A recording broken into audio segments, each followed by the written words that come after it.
ఏమ్మా ఎంత సోపు లోపల మేకప్ చేసుకుని ఉండి పుడుస్తావా కరువు కట్టి మొక్కుందానా ముందర మెట్లు చూసుకొని దిగు వాన్లు పడి పడి బాగా పాచి కట్టి పుషుండాయి ఏమన్నా జారిపడి ముందర పండు రాళ్ళు పడిపోతాయి.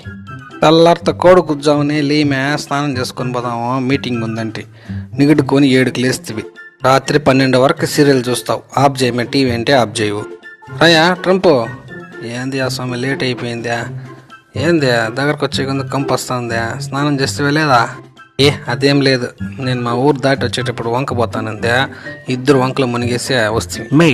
సంగతి బాగా పుష్టిగా బలస్తావా లేకపోతే ఎండిపోయిన కరవాడు మరి అయిపోతావా? వీళ్ళబ్బా మన చెరుకు తోటలో బెల్లం వాడేదే ఏం బా తలకు కొంచెం పెయింట్ వేసిండేదే ఏం తెల్లగా అయిపోయింది తలకాయ. ఈయన బాగా యానికలు చెరుకు పెట్టేదే. నేనేమన్నా చూసినట్టుందనా? అంతకుముందు టెంకాయ చెట్లు ఏమన్నా ఎక్కుతా ఉంటావా ఏమే? ఈయనే బా బెల్లం ముద్దలు పట్టేదా?